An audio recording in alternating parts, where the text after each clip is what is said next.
Bonjour à tous, bienvenue pour votre nouveau numéro du Talk Foot, la deuxième de la saison. On a récupéré des historiques. Najib, comment ça va? Bien et toi, merci beaucoup pour l'invitation. J'ai raté la première, ça m'a fait un petit quelque chose. Ah, et moi ça m'a fait un petit quelque chose, je dois l'admettre. Et moi, donc Saad, comment ça va? Ça va très bien, merci pour l'invitation. Bah, avec plaisir. L'Argentin, il est parti, il nous a laissé. Comment ça va? On revient champion d'Europe. C'est pas faux, il l'avait dit. Et Ryan, il est là depuis il y a 15 jours, il était déjà assis. Titulaire indiscutable. Est-ce que t'as prévu une surprise aujourd'hui? Parce que pour ceux qui ont parlé la semaine dernière, il s'est déshabillé. Malheureusement, pas de surprise, je laisse mon rôle de superstar à Najib. Voilà. Et d'ailleurs, une fois n'est pas coutume, on commence par coup de gueule, coup de cœur. Najib, il a un coup de gueule, on y va. Najib a donc un coup de gueule, à ton maestro.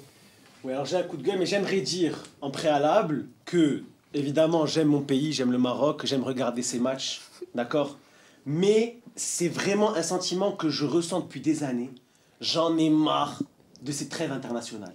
Il y en a une en septembre, une en octobre, une en novembre, une en mars, une en juin, et starfullah les matchs. Non mais starfullah les matchs. J'adore le Maroc, mais Maroc-Bahreïn, c'était un supplice à voir. Moi je vais vous faire une petite confidence, j'étais malade la semaine dernière. Nourri le sait. Non mais c'est vrai. J'étais malade la semaine dernière, mardi. D'accord, j'avais une grippe pas possible, j'ai dormi toute la journée. Je me suis dit, le soir, je vais trouver un truc à regarder. Walou. J'ai passé ma soirée à regarder le cornu sur BFM TV. Je peux plus. Donc faites quelque chose. Ok, je comprends qu'il faut se qualifier pour les Coupes du Monde, pour les Euros. Déjà, la Ligue des Nations, j'ai accepté parce que, allez, ça crée des matchs sympas, on va dire France-Espagne, Espagne-Portugal, c'était sympa. Mais là, faites un petit tournoi, un truc sur 3 semaines, une seule trêve, faites quelque chose. Mais je peux plus ces trêves à répétition comme ça, avec des matchs qui servent à rien, sans enjeu, sans stress, j'en peux plus. Voilà. Et en plus, ça nous donne même pas une notion de ce qu'on va vraiment voir en compétition. Il y a toujours une équipe qui sort du lot, on l'avait pas vu venir, toujours une équipe qui va te choquer alors qu'elle était sur une série de 25 matchs sans défaite. Enfin bref, ça sert à rien. Faites quelque chose, ça nous renvoie des joueurs blessés, encore Mbappé là il s'est blessé, j'en peux plus. Faites quelque chose. Voilà, juste faites quelque chose, la FIFA, Infantino, je te surveille. Voilà. Et je suis sûr qu'il nous regarde. Voilà. Je sais qu'il nous regarde. Voilà, il m'a écrit. Voilà. Merci. Merci Najib pour ce coup de gueule. Vous pouvez réagir, Ryan. Que dire de plus? Qu'est-ce que tu veux que je rajoute? Je vais être honteux à côté de lui. Non, mais c'est sur la vie, sur le fond. Ça vous intéresse, vous, les matchs de septembre, octobre, novembre? Non, totalement pas. Ce qu'ils doivent faire, c'est comme ce que tu as dit, c'est qu'ils doivent faire une trêve d'un mois. Ouais, faites un trêve d'un mois et il faut qu'ils fassent un truc d'un mois où ils font tous les matchs de qualif. Ouais, d'un coup. Comme ça, c'est bon, la va saison être elle est trop pas chaud, loupée. tu vois, c'est comme si tu coupais la saison. Mais parce que là, les semaines, ils partent, ils reviennent. Les Sud-Américains, ils vont en Amérique du Sud, les Africains, ils vont en Sud de l'Afrique. Oh frère, on n'en peut plus. Et après, ils reviennent tous blessés. On a un classico avec 7 joueurs blessés, on va en parler tout à l'heure. Ah, j'en ai marre, moi. Non, mais c'est vrai. Ah là, Mbappé s'est blessé, j'ai pas vu. Il va pas jouer ce week-end, mais il va être là. Même eux, ils font semblant d'être blessés tellement ils veulent pas jouer. C'est une singerie. Non, mais c'est trop. Mais est-ce que, dites-moi, est-ce que pour vous, ça vous dérangerait une trêve d'un mois en décembre, un mois de vacances pour ceux qui ne sont pas sélectionnés et un mois de compétition internationale, de qualification? Un mois de qualification, tu joues 6 matchs, 3 tous les 3 jours. Déjà, au-delà du format des coupures, c'est-à-dire une semaine, qui est déjà effectivement assez relou, donc un mois c'est déjà plus intéressant. Je trouve que même, je sais pas comment dire, les matchs sont moins intéressants. Moi je me rappelle plus jeune d'un France-Ukraine qui m'avait tenu en haleine, tu vois, genre c'était un truc. C'était un barrage. Oui, mais ça c'était la fin de la elle a pas fin. réussi à se qualifier, même l'Algérie elle a pas réussi à... Là maintenant on a l'impression que c'est porte ouverte. Non, parce que c'est normal. C'est normal parce qu'il y a plus d'équipes, plus de places. Comme ça les gros ils sont ça c'est les fins de compétition. Alors au pire, créer de l'intérêt. Au pire, ce qu'il faut faire pour créer de l'intérêt, c'est impossible maintenant vu qu'il y a plus de places qualificatives. Ouais, le Qatar il est éclaté en 2022. Non, là tu peux pas créer d'intérêt, mais ce qu'on peut faire, si un mois c'est trop et que c'est une trop grosse coupure, parce que c'est vrai qu'il y a les joueurs qui sont pas sélectionnés qui restent en vacances pendant un mois, ce que tu fais c'est 2 trêves de 2 semaines. Au lieu de faire 4 trêves d'une semaine, tu fais 2 trêves de 2 semaines. C'est trop. Tu en fais une en septembre, une en février. C'est beaucoup trop, je suis d'accord. Mais là c'est pas mal ce qu'ils ont fait à partir de l'année prochaine, celles de septembre et octobre elles vont fusionner. Ouais, c'est ça. Même novembre, tu m'as dit non? Non, mais voilà, il faudrait faire ça avec ça sur avec février, mars, avec ça franchement ça rend fou. Parce que moi j'en peux plus. Ouais, ça c'est déjà pas mal. Mais après, le format sympa, mais 1 heure. Max. Vraiment. C'était le premier ou deuxième? Mon médecin traitant que j'embrasse. On fait des dédicaces. Est-ce que quelqu'un a un truc à rajouter sur les trêves ou alors on passe à la suite? Non, que les faire voir. Poliment. J'aurais pas dit mieux. Respect, bien sûr. J'aurais pas dit mieux. On passe à la question de la semaine. On va parler de la Coupe d'Afrique qui arrive à grands pas. La question de la semaine, le Maroc est-il prêt à gagner la Coupe d'Afrique des Nations? Dévoilez-moi ce que vous avez mis. Je vois oui, mais... Et oui, mais vous êtes originaux, vous. Camille, à toi d'abord. Alors, gardez vos ardoises, s'il vous plaît. le Maroc, ça n'a jamais été une équipe des petites compétitions. C'est vrai que là, ces derniers temps, ils ne jouent pas super bien. C'est pas super plaisant à voir, mais je sais qu'à domicile, avec le public, avec littéralement un 12e homme, ils vont être là sur le terrain, ils vont sortir de grandes performances, ils vont la gagner de toute façon. Ils n'ont pas le droit de ne pas la gagner. À domicile, leurs terrains sont finis premiers de la poule. On joue tous les matchs à Rabat, donc dans leur stade, une pelouse parfaite, ils n'ont pas d'excuses. On a le meilleur effectif, on est les favoris. Et ils vont pas, cette fois, ils vont porter leur promesse. Zed. Je vais revenir sur un truc que tu as dit. Tu as dit ces derniers temps, c'est pas fou. Moi, je trouve que ça fait depuis la Coupe du Monde 2022 que j'ai pas le souvenir d'avoir vu un bon match du Maroc. Bah, contre le Brésil. Maroc-Brésil. Non, mais il y en a d'autres. T'exagères, mais fini, t'exagères. En tout cas, Contre le Congo. t'as Gabon, dit que le des Gabon. faits. Bien sûr, dans les faits, on est favoris, on est chez nous, on se doit de la gagner. Mais juste là, ce que je vois, on fait partie des favoris. On est là, mais j'ai toujours cette peur que le Maroc retombe dans ses travers et que encore on se fasse éliminer par une équipe qu'on n'attendait pas, comme l'Afrique du Sud à la dernière CAN. Une surprise comme ça, où les mecs ils se donnent pas sur le terrain. Mais justement, là, ils ont appris de leur erreur. Là, c'est à domicile, ils savent qu'ils n'ont pas le droit à l'erreur. Ils ont une pression énorme. Et ils ont pas le droit de se tromper cette fois. Ils se sont trompés une fois, on leur a pardonné parce que c'était après la Coupe du Monde. C'est vrai que depuis la Coupe du Monde, il n'y a pas eu de grandes performances, de grands matchs. Mais après, on connaît les Marocains. Il y a eu un relâchement après la Coupe du Monde. La gloire, etc. et tout. Ils se sont relâchés. Ils se sont un peu perdus. Maintenant, ils ont vu ce que ça fait de se relâcher. Ça ne pardonne pas au haut niveau. Ils n'ont pas le droit à l'erreur maintenant. Ils vont faire tout pour faire une grande compétition. Au moins ne pas avoir de regrets et ne pas sortir contre une équipe en 8e ou en quart. Il ne faut pas qu'ils laissent l'espace à la chance ou au regret. Il faut qu'ils mettent toutes leurs chances de leur côté pour qu'ils fassent une grande compétition. Faut pas laisser l'espace à la chance ou au regret. Najib, à toi. Moi j'ai mis oui parce que je trouve qu'en termes d'effectifs, de joueurs sur le papier, on a peut-être le meilleur ou un des meilleurs pour rester humble, mais franchement je pense vraiment qu'on a un des meilleurs. On est à domicile, on est sur une bonne série, je pense qu'on est censé avoir la confiance nécessaire pour être au moins prétendant, on va dire, si ce n'est favori. Pourquoi je m'aimais? Pour deux raisons. La première, c'est un peu ce qu'a dit en fait Saad, sur lequel je ne suis pas très d'accord avec lui. En fait, on a oublié après la Coupe du Monde, on a vu le Maroc demi-finale, on a vu certaines actions très, très belles, c'était du beau football, dans certaines contre-attaques, etc. Mais on a oublié comment on a gagné la Coupe du Monde. J'ai l'impression qu'après la Coupe du Monde, les gens ils ont vu le Maroc comme si c'était la Roja de Iniesta Xavi. C'est ça le problème du Maroc, c'est trop beau. Il va falloir redescendre. Mais à raison. Il va Après falloir la Coupe du redescendre. Monde, à raison. Bah non, mais... Non, pas raison. Attends, Pas raison. T'as pas sorti l'Espagne ou le Portugal, ou ni la Belgique d'ailleurs, en jouant du tiki-taka. Mais parce que tu ne peux pas jouer le tiki-taka. D'accord. Mais quand tu vas jouer le Congo ou bien le Rwanda. Donc il faut que tes attentes soient différentes. Ne me dis pas, t'as tapé je sais pas combien de matchs 5-0, 4-0, ne me dis pas, non, moi j'attendais qu'ils jouent comme l'Espagne avec Messi, Iniesta, Xavi. Il va falloir... En fait, moi, ce que je veux, c'est qu'ils gagnent. La vérité, je m'en fous qu'ils jouent mal. Oui, la vérité, mais pour gagner, faut pas jouer comme on joue ces derniers temps. Ça veut dire pas avoir le ballon. Je suis le seul match en Coupe du Monde, on a. C'est ça le problème. Si tu veux gagner, c'est ça qu'il faut faire. Je peux pas donner le ballon. Le seul match qu'on a perdu en Coupe du Monde, c'est quand on avait le ballon. C'est vrai. Oui, mais c'était contre la France. Mais alors, c'est pas contre la Zambie. Dans une compétition internationale, ok, tu peux garder le ballon en poule, de toute façon ça va passer, on n'a pas une poule très relevée, on va passer grâce à nos individualités. À partir du moment où tu joues des équipes comme l'Égypte, comme le Sénégal, comme la Côte d'Ivoire, des équipes qui ont un haut niveau, tu dois leur laisser le ballon. L'Égypte, en fait, c'est l'Égypte, si on a le ballon, on se fait tuer. Exactement. On va se faire tuer. Exactement. C'est sûr. Ils sont trop vieux, ils ont l'Égypte, il y a pas un monde où on n'a pas le ballon contre l'Égypte. L'Égypte, à l'instant où ils ont le ballon, ils dégagent, ils te la rendent. Ouais, mais c'est le problème. Non, donc ça, c'était mon premier point. C'était de dire, il faut quand même... Moi, je trouve quand même que les supporters, et j'en ai beaucoup dans ma famille qui se sont révélés fans de foot depuis la Coupe du Monde. C'est pire. Ça donne Non, frérot, elle savait pas ce que c'était le foot avant, mais elle connaît les Hakimi toute sa vie de famille, frère. C'est incroyable. Souvent, c'est des femmes, la vérité. Souvent, c'est des Pas femmes. que, mais il y en a. Pas que, mais il y en a. Mais ils se sont révélés fans de foot depuis la Coupe du Monde et ils attendent à ce que le Maroc joue comme le Barça ou l'Espagne des grandes années. Il va falloir se calmer. Et le deuxième point, qui est pour le coup, je suis d'accord avec lui et même avec Camille parce qu'il l'a mentionné, quand on est favori, quand on est un peu attendu, généralement on choque un peu. Tout le temps. Oui, c'est sûr. Le Maroc, c'est un pays. C'est un point que j'avais déjà dit, Nourri, tu te rappelles bien à la radio. Le Maroc, c'est un pays et c'est un peuple qui aime bien être outsider. Voilà. C'est-à-dire que faut pas nous attendre.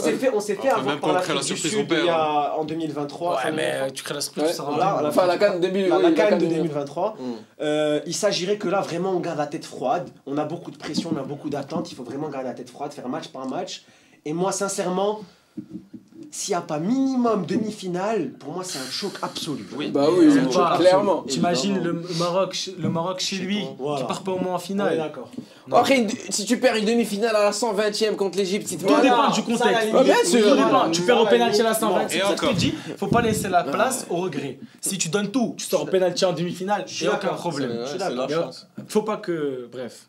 Non, pour moi, mais par contre, faut pas perdre en 8ème contre le Bénin au pénalty.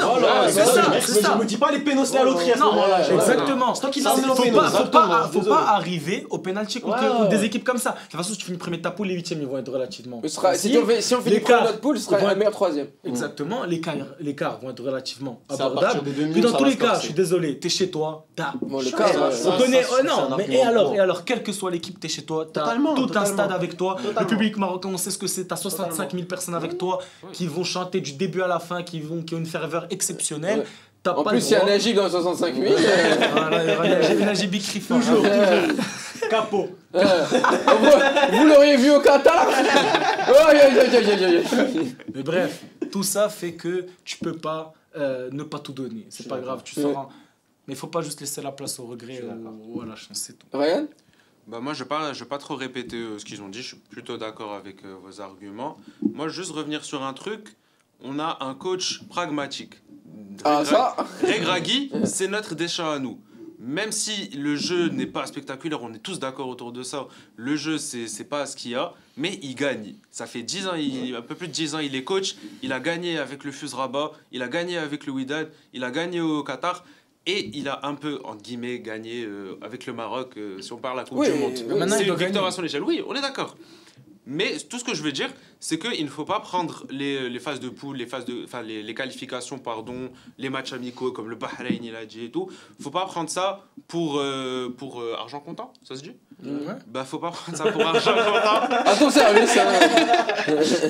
Non, mais ouais, tout ça pour dire que j'attends de voir l'équipe le jour J, le jour de l'ouverture de la compétition, et je ne jugerai qu'à partir de ce moment-là. On a des joueurs qui peuvent être nuls en club, qui se révèlent. On a Ounahi par exemple. Ounahi, c'est un joueur que j'adore, mais en club c'est un peu cata. Bon, là il se relève un peu à Girona, mais il t'a Girona, t'as mélangé deux clubs là. Il y a Girona ou Giron, genre Girona. Girona. J'ai LV2, Non mais ouais, je disais du coup Ounahi qui se révèle avec la sélection du Maroc, qui pour moi c'est la pièce centrale, honnêtement, c'est le joueur que je garde dans cette équipe.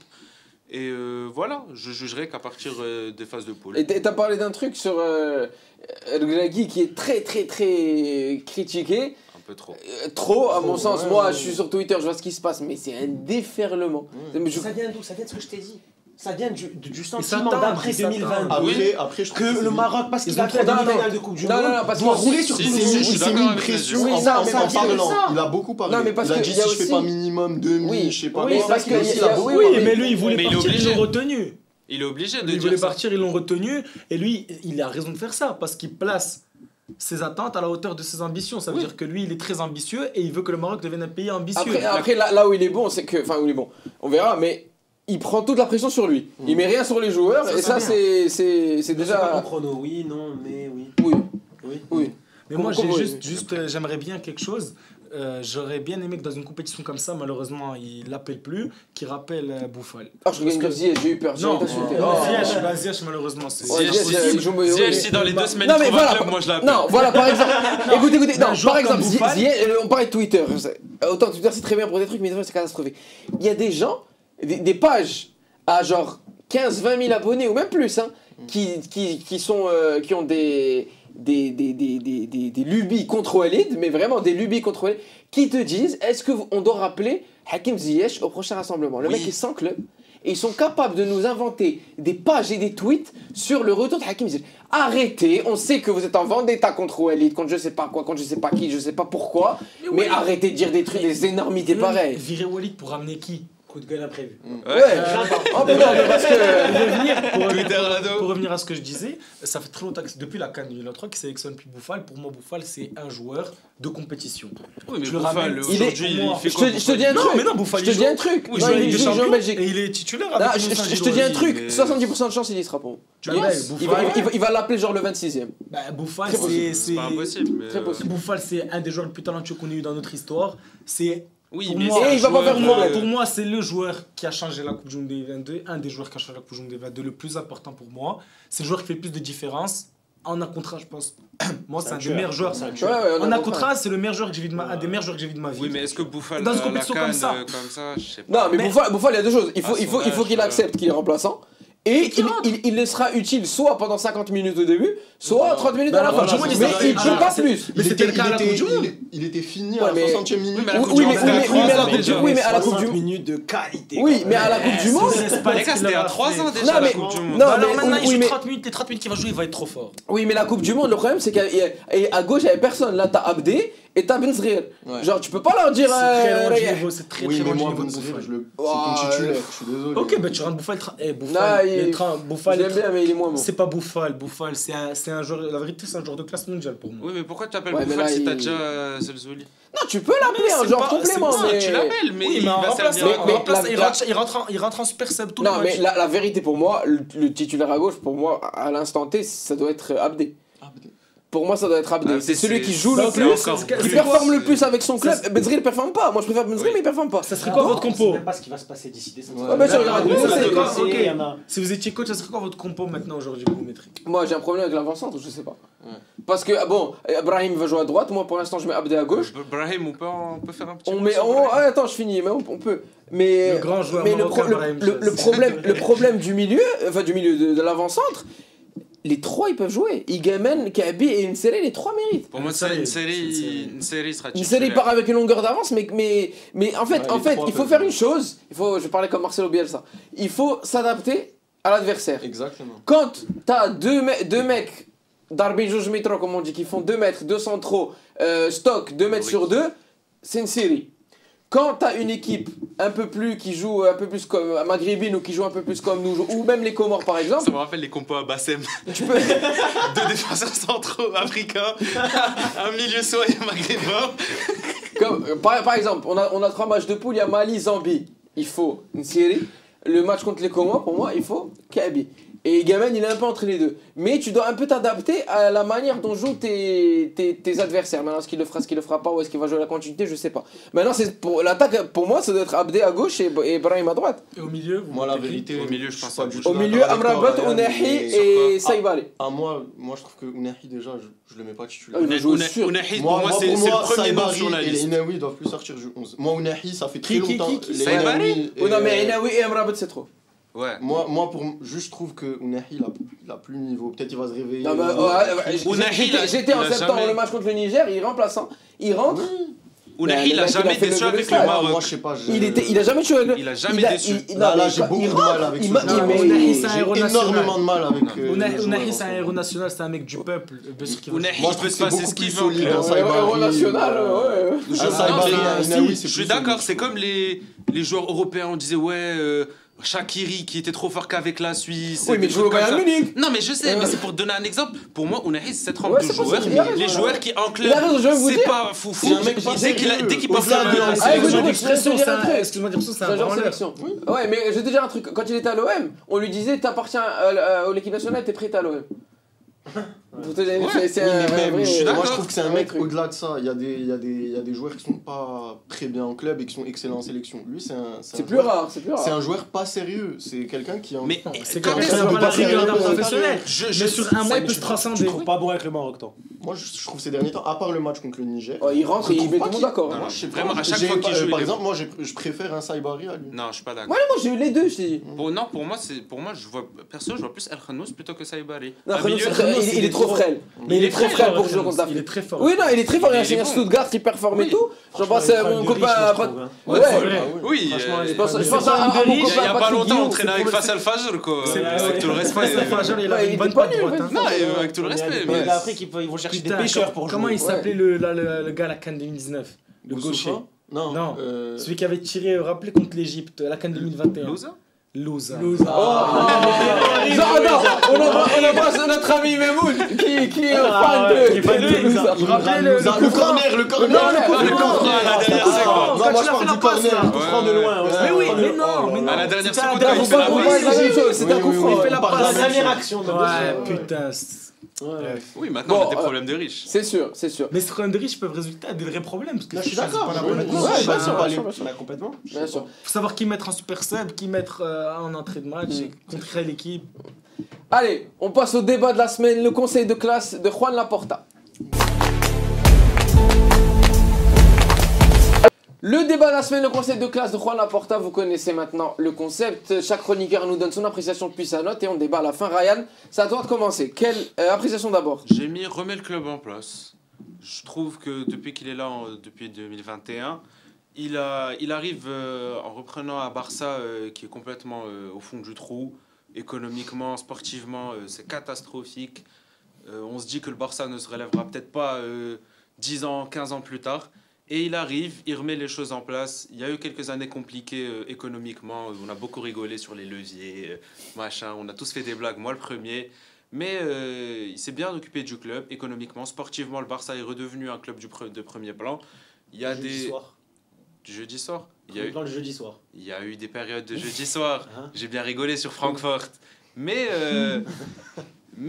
aujourd'hui, c'est un grand club. Il y a eu de grandes signatures comme Lewandowski qui a marqué vraiment, pour moi, le passage de Laporta. Le deuxième mandat de Laporta, pour moi, c'est avant tout Lewandowski, le meilleur, le ballon d'or, celui qui était censé être ballon d'or 2 années de suite presque, et qui se retrouve au Barça en club de cœur à la trentaine à peine passée alors qu'il était encore au top. Bref, pour moi, Laporta, c'est bien. Et la note? La note, j'ai mis 7. Un bon 7 solide. Je suis satisfait. Si j'étais barcelonais, je serais content d'avoir Laporta. Camille, à toi. Alors moi, j'ai mis un bon travail. Pourquoi un bon travail? Laporta, il vient en 2021 au Barça. Déjà en termes de titres, c'est titre majeur, il y a 2 Ligas, une demi-finale Ligue des Champions, je pense 2 Coupes du Roi et 2 Super Coupes d'Espagne. Donc c'est très bien. Il remet le Barça sur le droit chemin. Aujourd'hui, le Barça, c'est un des meilleurs clubs du monde et un des plus grands clubs d'Europe avec un effectif qui est quand même assez solide avec les moyens qu'ils ont, parce qu'ils ne peuvent pas se permettre d'acheter beaucoup de joueurs. Ils ont acheté quand même des top joueurs comme Rafinha, comme Lewandowski, comme l'a dit Ryan, mais aussi Koundé, qui est un des meilleurs latérales du monde. Et ils ont réussi à se construire un gros effectif et garder des joueurs importants, comme De Jong, qui n'est pas parti, et conserver leur jeune espoir, bien sûr, qui font de ce club ce qu'il est aujourd'hui. Donc la Masia a été bien gérée. Le départ de Messi, ce qui a été très important pour la masse salariale du club, parce qu'il fallait considérablement la réduire. Ça a été plutôt bien géré. Pas dans les meilleures conditions pour le joueur peut-être, mais c'était important pour passer à autre chose. Le choix du coach d'aujourd'hui, qui est un excellent choix, un des meilleurs qu'ils auraient pu prendre. Donc franchement, moi je trouve qu'en tant que supporter Barcelone, j'aurais été content parce que là où était le club avant lui, franchement c'était dramatique. Bon, la première saison, elle était aussi... non, la première saison, elle a été quand même... Ligue Europa. C'est pas mal. Ils étaient en Ligue Europa. Ouais. C'était la première saison de Xavi. Ouais. Quand il arrive été 21, ouais. Okay. Il arrive en novembre. Bon, le temps de mettre les choses en place. Après, c'est quand même une Liga, Ligue des Champions systématiquement. 7 trophées Sergi Samper et 3 coupes Johan Cruyff. Plus une finale Lionel Messi gagnée. Sergi Samper, là, vous dire Gamper. C'est la Samper, ancien milieu. Mais bref, vas-y, la note. moi j'ai mis 8. J'aurais été satisfait en étant supporter du Barça, honnêtement. Ah, ok, on passe de l'autre côté, Najib. Ici, c'est mignon là-bas. Moi, j'ai mis. T'as trop la boca. T'as trop la boca, poteau. En fait, oui. Alors, attends, pardon, vous allez trouver des highlights de Najib, mais sur toutes les missions, c'est un génie.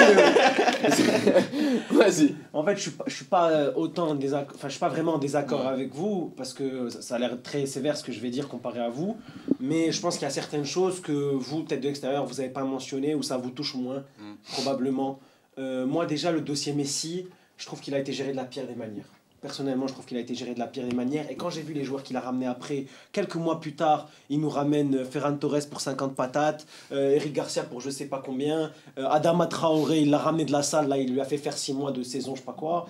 Je pense que s'il avait voulu, et Messi aurait accepté, il aurait repris une année de plus.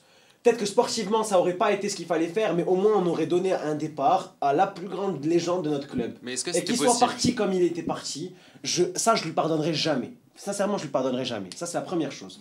La deuxième chose, c'est le Camp Nou.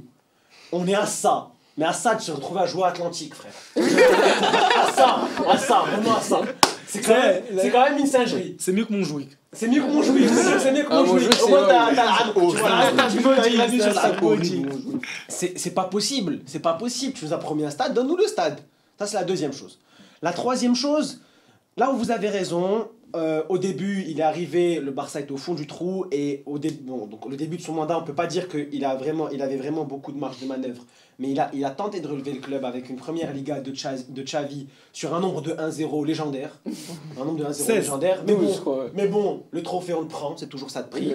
Et après, il a fait le choix de Flick. Moi j'avoue, je reconnais toujours mes erreurs, j'étais pas d'accord au début sur Flick, et franchement, pour moi, pour l'instant, c'est un bon choix.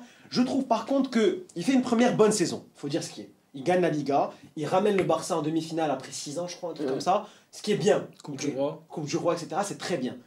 Sincèrement, et c'est pas les 2 dernières défaites, là, PSG, Séville, qui me font dire ça, mais sur le mercato et sur comment l'équipe joue, je trouve qu'il n'a pas capitalisé sur ça.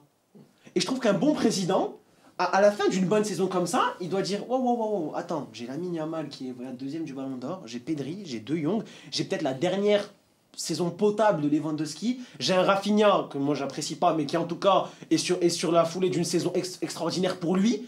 Mais frère, capitalise, fais une fenêtre, vas-y fonce, c'est maintenant que tu dois chercher ta Ligue des Champions, c'est pas dans 10 ans. Le gars il a ramené personne. Ouais, ça c'est con. Je suis désolé. Non, je suis désolé. Je trouve pas ça normal que après moi une saison comme ça, j'étais avec mes amis qui sont beaucoup fans du Barça, ils étaient dépités après la victoire de l'Inter, je leur ai dit moi les gars, sincèrement, ça me fait plaisir. Je me dis que l'année prochaine on doit la jouer. Bah je suis plus si sûr. Je suis plus si sûr. Parce que votre effectif il est trop faible. Mais pourquoi? Il n'y a pas de profondeur. Mais comment il n'y a pas de profondeur de banc? Comment tu veux le renouveler si vous n'avez pas les fonds? Parce que crois-moi, si le Barça avait l'argent, ils auraient envoyé 150 millions sur Julian Alvarez. Si Julian Alvarez, il l'aurait acheté. T'as envoyé 60 patates sur Rashford. Mais non, c'est un prêt. Oui, mais c'est un prêt de 10 millions. Oui, mais c'est pas obligé d'acheter. Oui, mais 10 millions sur Rashford, plus peut-être 50 millions. Et donc c'est des solutions de pauvres. Excuse-moi. C'est des solutions de pauvres. Si t'as pas les fonds pour juste faire un banc potable, ça veut dire que 4 ans de mandat de président où t'as dit que t'allais relever le club, t'as trop l'avocat.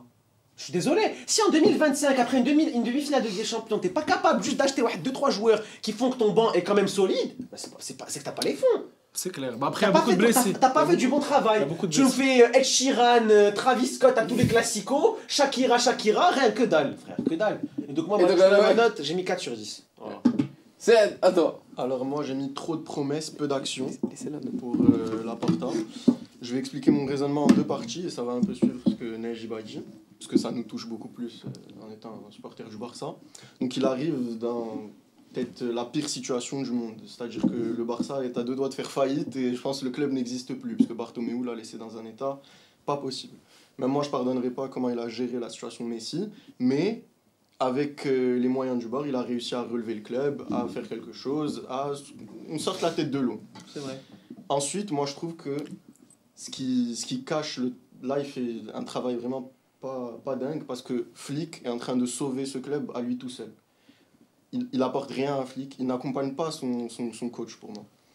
t'as parlé des mercatos, il va encore, pour se sauver, parce que là, il y a la réélection qui arrive, faire un gros transfert, comme il a fait Olmo la dernière fois, faire un gros transfert pour dire aux supporters, regardez, moi je ramène un gros joueur, genre l'été prochain on va signer un gros joueur. C'est typique Laporta, ça. Je te coupe, j'ai complètement oublié Nico Williams. Ah oui, Nico Williams. Non, mais ça, c'est mais maman, mais comment un joueur de l'Athletic Bilbao te prolonge 10 ans à l'Athletic Bilbao, tous mes respects aux Basques, hein, c'est pas s'il y en a qui nous regardent. Mais comment? Non, mais tu te rends compte ou pas? Est-ce qu'un joueur fait ça au Real? C'est vrai que c'était censé être fait. Je vous pose la question. Non, mais Najib, ça, moi je déteste, je suis pas un grand fan du Barça, mais ça c'est honteux ce qui s'est passé, parce que si mes informations sont bonnes, c'est le président de la Liga, Tebas, qui a donné des informations au clan de Nico Williams que le Barça n'était pas en capacité de l'inscrire. Donc ça c'est honteux. C'est assez crédible pour que le gars la croie. Ouais.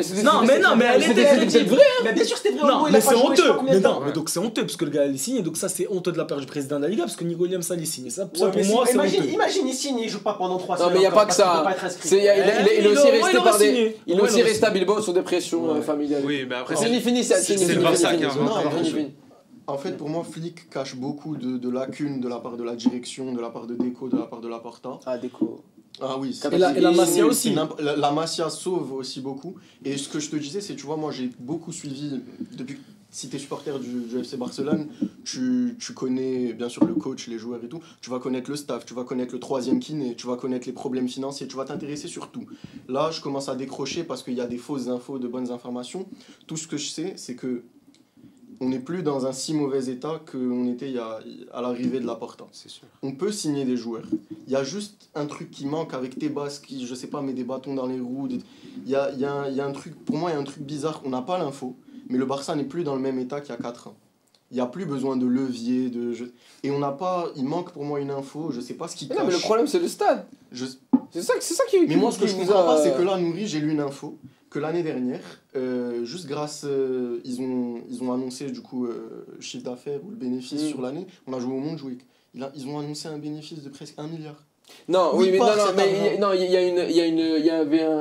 y a un truc, pas clair, il y a un jeu d'écriture sur ça. Alors je suis pas juste au comptable, mais en gros, il a mis dans ce bilan les bénéfices. Il a fait une manie pour mettre les bénéfices de l'année d'avant couplés à quelque chose. Donc le 1 milliard il est complètement fou. Tu vois, mais je te dis juste qu'on n'est pas, et ça va être typique Laporta. Là il y a les élections qui arrivent, il va faire un gros transfert, un seul. Je sais pas si ça va être Alvarez ou quelque chose. Il va signer quelqu'un à 70-80 pour dire aux supporters, regardez, moi je suis là pour le club et tout. Alors que cet été tu fais un mercato, tu fais le même mercato que qui? Tu fais le même mercato que Real Oviedo, on a dépensé combien dans ce mercato? On a dépensé 25 millions. Mais sur ça, honnêtement, le Barça, là, vous avez Rashford, le meilleur gardien de la Liga. Rashford, ça va, c'est plus FIFA 19. Le meilleur gardien de la Liga. Non, moi je trouve qu'il y a une info. J'étais très au point sur les difficultés financières du Barça. Là, je commence à décrocher parce qu'on n'a pas toutes les infos. Il y a le fair play financier qui est un peu plus compliqué, j'ai l'impression, en Liga, sur comment tu dois acheter les joueurs et tout. Mais je sais pas, il y a un truc bizarre où on n'a pas l'info parce que le Barça va mieux. Ça, mais non, mais parce que sur le truc d'acheter les joueurs, le fair play financier, c'est quoi? Tu peux pas dépenser plus que ce que tu gagnes, pas ce que tu rentres, ce que tu gagnes. Donc, par exemple, la vente de Barça Studio, elle ne va pas dans l'argent des transferts. Elle va pour combler la dette qu'il y a là, même parfois auprès des clubs, mais c'est pas tout à fait truc, mais c'est ça. Mais l'argent des transferts, c'est uniquement ce que tu gagnes en compétition. Et il y a une petite part de sponsoring et une petite part d'autres choses. Mais tout ce qui est par exemple billets de stade et tout, c'est détourné souvent, mais c'est pas directement mis dans un truc de marché des transferts. C'est ça aussi la différence qu'il y a. Le truc de 1 milliard, c'est complètement faux. Le Real, il fait 1 milliard. Je sais que c'est faux. Après, le Barça, c'est eux qui nous ont appris qu'il fallait enregistrer des joueurs. Ouais, ça personne qui faisait attention, lui il a enregistré, lui il est pas enregistré. D'ailleurs, le Barça, c'est le seul club qui a des problèmes avec ça. Non, en Espagne, il y a beaucoup de clubs. J'avais une question par rapport à ça. En Liga, est-ce que, parce que les 5 grands championnats, les championnats européens, ils ont le fair play financier de l'UEFA. Mais est-ce qu'un président de chaque. Et j'ai l'impression que je vois ça qu'en Liga. Le président, par exemple, en Espagne, c'est Tebas. Est-ce qu'il y a le fair play financier de l'UEFA et le fair play financier de la Liga? Non, c'est les mêmes règles, mais ils repassent derrière. Donc l'UEFA peut te valider quelque chose et l'autre il va te l'invalider. J'ai l'impression qu'en Angleterre, en Allemagne, en truc, ils se fient au fair play financier de l'UEFA et ils rajoutent rien. Oui, il y a un système de plus en Espagne par rapport au salaire. Ouais. Là où l'UEFA c'est les transferts. Parce que en Espagne le salaire, c'est technique, mais le contrat d'un joueur, c'est un contrat de travail civil. Ce qui n'est pas le cas dans les autres pays. Okay. Donc il y a certaines lois du civil qui jouent sur les contrats des footballeurs. Enfin, c'est un peu, Après, juste rajouter un truc rapidement, 10 secondes. On s'en plaint de Tebas et tout, mais c'est grâce à lui et à ce système de fair play financier qu'on a évité, que l'Espagne a évité la crise Covid et tout. Là où on voit qu'en France, en Ligue 1 aujourd'hui, tous les clubs sont à zéro. Tous les clubs sont à zéro parce que ça a été mal géré, tout le monde envoyait des gros salaires, des contrats à tout va. Et aujourd'hui, on en voit les conséquences. La Ligue 1 n'a pas eu de contrat TV. Et aujourd'hui, c'est la cata. Là où en Espagne, oui, c'est galère, oui, c'est pas facile pour les clubs et tout. Mais au moins, tout le monde est en bonne santé. Il n'y a pas de clubs qui font banqueroute. Allez, on passe au highlight de la semaine, le Classico. Qui est votre favori pour le Classico ? Alors, qui est votre favori pour le Classico? Dévoilez-moi vos ardoises. Je vois du Barça, je vois du Real. Aucun des deux. Bah, les Dalton, là, vas-y, ça, Dalton, commence. Bah, pour moi, on les deux, parce qu'on va parler là des absents. Là, au Barça, pratiquement tout l'effectif est blessé. On parlait de la profondeur. Et Lewandowski, pardon. Aussi. Ah oui, on a oublié Lewandowski. Parce que pendant le générique, ils m'ont dit rappelle-moi les absents, on a oublié Lewandowski. On n'a pas une grosse profondeur de banc, donc tu vas peut-être jouer sans Yamal, sans Rafinha, sans tes piliers quand même. Et le Real, j'ai l'impression que ça va, même si ça joue pas très bien, c'est pas encore le grand Real. Je pense que ça va être un match équilibré où le nul, il me paraît plutôt logique. Et je pense que voilà. Ryan. Alors moi j'ai déjà parlé du Real lors de la dernière émission, j'ai dit que j'étais pas satisfait pleinement de ce que je voyais, mais comme l'a dit Ced, il y a pas mal d'absents côté Barça, le Real est à domicile, le Real a Mbappé qui te garantit presque plus un but à chaque match. Non, plus un péno. Un péno, un coup franc, un pénalty. Coup franc. Non, plus un péno. Un péno si vous voulez, ça fait quand même 1-0 au début de match. Non, je vois le Real quand même solide à domicile. Je vois le Barça. Si le Barça n'avait pas d'absence, j'aurais peut-être hésité. Mais s'il n'y a pas de Lewandowski, de Rafinha, de Yamal potentiellement, Juan Garcia qui n'est pas là, etc., je vois le Real quand même favori. Moi, je vois aucun des deux. Évidemment, pour le Barça, il y a cette liste d'absents qui a été dite et répétée. Il y a aussi la dynamique quand même récente où on fait 2 défaites très décevantes, pour dire le moins, contre Paris et contre Séville, où c'est même plus une défaite, c'est une claque. De l'autre côté, en fait, pourquoi je me permets de ne pas mettre le Real, parce qu'en réalité, oui, ils sont à domicile, et ils sont devant, je crois, de 1 point, c'est ça ou de 2 points. 2 points. Voilà, 2 points, donc en gros, c'est un match. Ouais, c'est un match, on s'en fout. Donc ils sont juste devant. Mais moi, j'ai quand même vu contre l'Atlético où ils ont pris l'eau complètement défensivement. Donc je me dis que c'est quasiment à armes égales. Si je devais donner un petit edge, ce serait peut-être au Real parce qu'ils sont à domicile. Mais j'ai mis aucun des deux parce que je vois bien le match nul. On a un milieu quand même solide sur lequel on peut se reposer. Voilà, je pense que le match nul, c'est le prono. Ça va être le match des nuls. Le match nul, c'est le prono fair pour cette rencontre. Alors moi, je pense pas du tout que le Real va gagner. Parce qu'il y a Mbappé qui joue. Non, pas du tout. Parce que honnêtement, moi le Real, je l'ai dit depuis la saison dernière, c'est pas une grande équipe. C'est une équipe qui est bonne contre les équipes moyennes. On l'a vu dès qu'ils rencontrent une équipe de top niveau, que ce soit Arsenal, que ce soit l'Atlético cette saison, que ce soit le PSG ou que ce soit le Barça la saison dernière. Ils sont à 10 années-lumière de ces équipes-là. Ok, le Barça a beaucoup d'absents, mais le Barça a quand même leur milieu qui est le plus important. Leur défense, elle est là. Elle est là. Elle se cherche encore. Est-ce que la défense se cherche encore? Mais quand je la veux dire, elle est là, elle est là physiquement. Elle est là physiquement. Elle est là physiquement. Mais t'as les joueurs les plus importants. T'as Koundé, t'as Pedri, t'as Yamal. C'est les 3 joueurs les plus importants. Ils sont là. Le Real, pour moi, ils n'ont pas trop de chance contre ce Barça-là. Il reste quand même bien au-dessus. Le Real va marquer des buts, c'est sûr, avec la manière de jouer du Barça qui, pour moi, très dangereuse et c'est une équipe qui a beaucoup de lacunes et ils gagneront jamais une Ligue des Champions en jouant comme ça. Mais contre une équipe qui est aussi faible que le Real comparé au Barça, je les vois bien. Je trouve que c'est sévère quand même. Hein. Bah moi je trouve que le Real, comparé à des équipes de haut niveau, c'est-à-dire contre le PSG, contre le Real, contre le Barça, contre Arsenal, contre le Bayern, ils n'ont aucune chance. Ils ont une équipe et une manière de jouer qui est bien trop loin. Ils ont un niveau qui est bien trop loin de ces équipes-là pour pouvoir potentiellement viser une victoire. Il n'y a pas la place pour la chance comme ils l'ont habituellement. Même un penalty ne sauvera rien. Ils en mettent 2, le Barça en mettront 3. Ils en mettent 3, le Barça en mettra 4. Dans tous les cas, ce qu'il raconte, ça va être cut. Hein. non. Mbappé va mettre son doublé, mais il faut quand même perdre. Il a dit Mbappé. Il a dit. Il va mettre son doublé. Il va pas dire son nom. Mais il aura Mais il aura penalty. Il a quand même dit. Il va avoir un penalty. C'est parti du jeu penalty, frère. Il va avoir un penalty. Il va avoir un but à cause de l'alignement de merde du Barça. Ça va faire 2. Moi, vous voulez mon avis? Yamal va faire un grand match. Non. Vous voulez mon avis? Non, je mets un peu comme l'Égypte, un petit chouïa Real devant, mais je ne dis pas que ça va le faire. Mais si le Real gagne, et c'est ce classico où il faudra. S'il y a un moment pour le faire, c'est là le Real peut claquer le Barça. Si c'est un classico, c'est là. Je dis pas qu'ils vont le faire. Non, je dis pas qu'ils vont le faire. Je dis juste que s'il y a un moment où il faut profiter de la faiblesse du Barça, c'est maintenant. Ils ont perdu leur leader de défense qui était Inigo. Leur truc de jouer haut, les gens ils ont capté, même Séville ils ont capté. On sait comment jouer maintenant.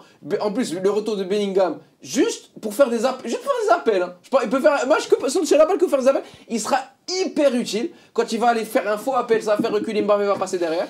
Donc déjà sur ça. Moi, je vous dis, si ils jouent aussi haut, ils peuvent encaisser beaucoup de buts. Après, ça peut terminer 4-3. Mais on se rappelle du match.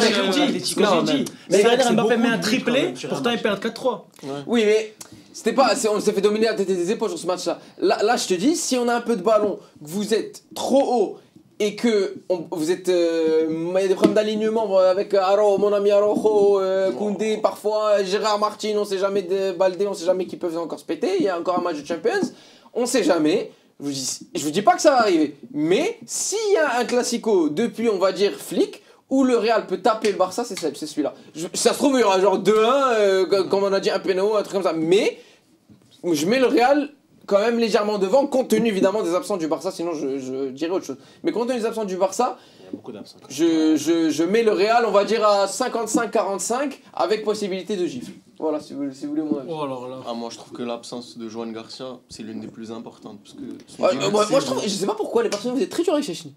Franchement, mais il est très correct. Joan Garcia est trop important. Là, dès le premier match, Chechny, l'année dernière, il nous sauve. Il vient, il fait une saison sympa. Mais t'as bien vu que pour gagner une Ligue des Champions, et c'est là où je te rejoins. On parle d'un match. C'est pas parce qu'on joue le piège du hors-jeu qu'on peut pas gagner la Ligue des Champions. Si tu le joues bien. Moi, je pense que oui. Avec les joueurs que t'as, tu peux pas. Si tu le joues bien avec des tauliers de défense comme t'avais Inigo, là t'as perdu Inigo, Koubarsi, il est perdu. Le mec à mettre à côté de Koubarsi, il change tout le temps. C'est soit Araujo, soit Eric Garcia. Le meilleur, c'est Eric depuis le début de saison. Oui, mais moi, par exemple, je sais qu'un Christensen, il faut pas qu'il se blesse. S'il se blesse pas et que tu mets une défense Christensen Koubarsi, ce serait tellement mais tu as ce problème de Christensen est fragile. Ensuite, pour gagner une Ligue des Champions, il faut un grand gardien. Les 3 derniers mois de Donnarumma avec le PSG le prouvent.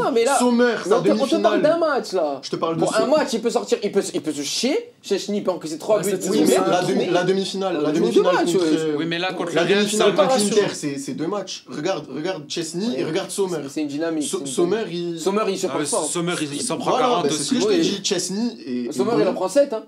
6. Oui, mais t'as vu, il tape le record de nombre d'arrêts dans une demi-finale. Je suis d'accord. Alors que Chesney, non, il en prend 6 aussi ou 7 et il tape pas le record. Il a rendu de bons services, mais il te faut. Et Joan Garcia, il a montré la différence entre un bon gardien et un très bon gardien. Mec, il a joué 6 matchs de Liga. Mais je trouve.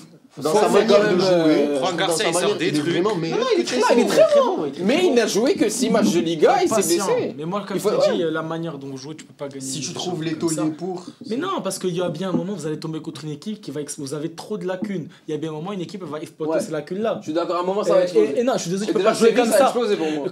Quand contre l'Inter à la 80e. Ouais, mais ça compte aussi. Quand contre l'Inter, t'es à la 91e minute, t'es à 3 minutes d'une finale Ligue des Champions, tu joues pas le piège du hors-jeu. Tu reviens, tu défends à 11. Moi, en fait, Ça va faire les deux, je suis C'est désolé. psychologique, c'est pas tant voilà, tactique. exactement. Ouais. Ça, c'est psychologique. Sur ces 7 dernières. Mais en il y a général, tu peux beaucoup- pas jouer 80, tu peux pas jouer 180 minutes comme ça, aller-retour. Tu sais Moi, que je c'est trouve risqué, en Non, fait. ça, Mais- ok, mais je trouve Tu qu'il y vas a- prendre, à un moment, tu vas prendre des il y a- buts. il y a un- l'expérience, tu vois, c'est Exactement, pas- ça, je mets ça sur Mais la donc jeunesse. et- l'expérience, il faut acheter des joueurs qui soient confirmés. Ok. Tu achètes Bastonnier à 70 millions, là ça fait la différence. Tu Ok, vois. mais je trouve qu'il y a un mythe sur, j'ai convaincu. sur ce temps additionnel à Giuseppe Meazza. Du moment où on met le but, c'est-à-dire Rafinha à la 87e au but d'Acerbi, il n'y a pas une occasion pour l'Inter. Donc tu peux pas Bah, remettre. il en suffit d'une, c'est ça. Oui, une je suis équipe, d'accord, ouais. mais tu peux pas. Moi, je rejoins plus Najib sur l'expérience, la jeunesse. Sur Gérard Martin, il y a faute de Dumfries sur Gérard Martin. Un Jordi Alba que je n'aime pas. Jordi Alba sur la. Il n'y a la pas faute. cette vis. Jordi Alba Il y a se pas serait cette couché et aurait attrapé Ouais, le il y a pas ballon. cette vis, Pour moi, tu ne peux pas dire. Il a raison C'est sur facile, ça. c'est comme un peu Da Fonseca qui remet tout sur le piège du hors-jeu, qui marche 700 fois et qui Oh, marche pas 10 critique fois. pas Et dès Days. qu'il marche pas, il va dire je vous l'avais dit, nanana, je sais pas quoi. C'est 7. Ouais, mais il le pense vraiment. hein. Oui, mais de la Tu 87e. passeras son bonjour. Ouais, Je le vois demain. il y a quand même trop. C'est facile de remettre ça sur le piège du hors-jeu, alors que de la 87e à la 96e à San Siro, Giuseppe Meazza, ce que tu veux, l'Inter n'a pas une seule occasion. Pour moi, ça se joue sur. C'est la Ligue des Champions, c'est l'expérience. Non, la ce match il jeunesse, était écrit aussi après. Du Voilà, moment qu'il oui, marque, ouais. reste obligé de mais gagner. juste, tu peux pas remettre tout ça, cette défaite, sur après Non, le ça manque de Rafinha, vie, ça pourquoi manque il- d'expérience, je suis Voilà. désolé.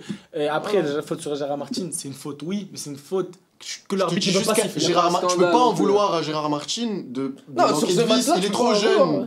Alors que tu sais Ça très vient bien quand passer. même Tao qu'un Jordi Alba Toi, t'es il se vicieux. serait couché. Voilà, toi-même, un Jordi Alba, il se serait couché, il aurait pris la balle avec ses mains. Allez, C'est ce qu'il fallait faire. à vous de jouer, on passe au kick à jouer où? Allez, kick à jouer où, c'est parti, ce sont des joueurs qui sont illustrés pendant cette trêve nationale que Najib a tant aimé. Brin FK, Molde Haaland. FK. Haaland. C'est un cuplé. Comment? Quintuplé. Quintuplé tant qu'à faire. Allez, deuxième joueur, Sporting Portugal, Manchester United. Bruno Bruno. Fernandes. Non. Les deux out. Real Madrid, ouais. Ouais. Doublé encore de Ronaldo. Doublé de Ronaldo encore contre la Hongrie. Infatigable. Allez, Le Tottenham, Leyton Orient, Millwall, Norwich, Leicester, Tottenham, Bayern Munich. Harry Kane. T'as dit Kane, j'ai dit C'est moi, Kane. c'est moi, je dis Bah Harry ouais, ouais, Je pas la l'ai, crise. je l'ai, je l'ai, Ouais, je l'ai. c'est- Donc il y a un. 1-0. Kane. 0, c'est à Non, ah, on a fait C'est 3 ça. là. Ouais, c'est ça. Et qu'il y a 2. Personne. Ok, ça c'est ça, 0. ok. Bah pour une fois. Ouais. AC Milan, Dijon, Lille, Monaco. Aubameyang. Léao. Aubameyang. T'es chaud. Fort. Il a fait quoi, Aubameyang? Mais il a comment il est Il a- Ah, il a pris un Ah rouge, oui. non Il a il avait fini un sa triplé, formation je crois. à Milan. Bah il gagne avec des champions 2 minutes avec Milan. 2007 avec Milan, pardon. Ah oui. Ouais. Non, mais il met un Un triplé truc comme là ça. et il prend un rouge juste après, Ouais. je crois. C'est ça? Ouais. Ouais, Là, sur ouais. ça, sur Non, la j'ai la merde, pardon, c'est Gourcuff qui gagne avec des champions avec Milan en 2007, pas Aubameyang. Je dis Léao. Ouais. Ouais. Il a pas mal. Milan Dijon, il a dit. C'est vrai qu'on a pas réagi. Le matin, ce serait pas bien. Putain. Ah, le dernier, il est un peu plus dur. C'est bien le dernier, oui. Osasuna, Borussia Dortmund, Newcastle, Real Sociedad, Isaac? Oyarzabal. Non. aucun des deux, Arsenal. Merino. Ouais, mais t'étais Ouais, out. mais t'étais Ouais, out. c'est ça. Donc, tout. Moi j'ai Non, elle est pour moi. Moi aussi, je pensais au Retour. Moi j'ai cru qu'il allait Depuis mettre tout à l'heure, Thauvin, j'attends le là. J'attendais Thauvin tout à l'heure. Tu sais Ah, quoi, non, depuis tout à l'heure, Non, j'attends non, le elle est pour Retour. moi, elle est pour moi, elle est pour moi. Allez, Ah, Tao, non, laisse partage. Tao. Il a jamais gagné. Il a jamais gagné, Ah, frère. Mais il a pas gagné. Nous, on a- Ah ouais, il a machine, il a machine. Moi, je suis juste à la main. Vas-y, vas-y. Allez les amis, on se retrouve dans 15 jours, dans un peu moins de 15 jours d'ailleurs, pour un nouveau numéro du Talk Foot. Salut, à plus tard. Bisous.